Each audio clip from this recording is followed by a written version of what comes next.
Aujourd'hui, je m'interroge sur l'origine étymologique de ceux qui décident pour nous. Allez, on remonte au XIIe siècle. C'est l'histoire de deux cousins, Ménestre et Ménestrel, qui avaient métier. Avoir métier, à la base, ça signifie avoir besoin. Par nécessité, l'homme s'est mis à la besogne, c'est-à-dire qu'il s'est mis à une pratique exercée pour gagner sa vie. C'est d'abord et avant tout un serviteur. C'est pour cela que le mot est construit sur l'adverbe minus, car il connote cette position d'infériorité que l'on retrouve notamment dans le verbe diminuer. Ministre peut donc être associé à la diminution, sauf pour celle des impôts, évidemment. Bonjour, monsieur le ministre. 4 types de métiers au sens moderne du terme à l'époque. Tout d'abord la cuisine, comme en témoignent encore les mots minestre, minestrone, l'artisanat pour le menuisier, le chant, la poésie pour le ménestrel, et pour le ministre, on cherche encore. Tout cela pour dire qu'au début, Ménestre et Ménestrel s'entendaient relativement bien. Alors qu'est-ce qui s'est passé? Mystère. Littéralement, hein.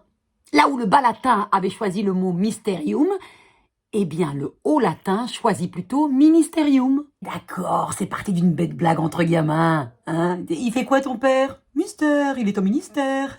Et c'est resté. Et aujourd'hui, le ministère reste un mystère. Quand Sarkozy était au pouvoir et qu'il s'enfermait dans son bureau, ne disait-on pas le ministère? Mais c'en est fini de stère. Ce mélodieux suffixe istre, que met-il en lumière quant à la définition de nos ministres? Il n'y a pas non plus beaucoup de mots en istre en français, hein? C'est vrai, c'est moche. Qui rince à tout péter.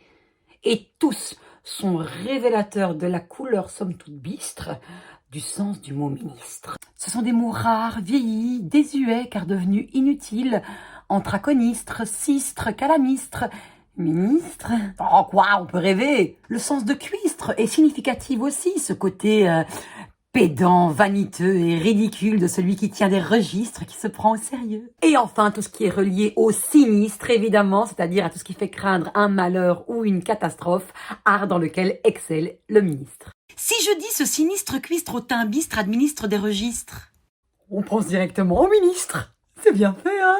En plus, c'est un excellent exercice de diction. Ce sinistre cuistre au teint bistre administre des registres. Ce sinistre cuistre au teint bistre... Il reste à comprendre pourquoi Ménestre et Ménestrel, à une époque si proche, ne s'entendent plus du tout aujourd'hui. Et quelle est cette distinction qui fut fatale à leur entente? Le talent. Tout simplement. Étymologiquement, le talent, c'est le désir.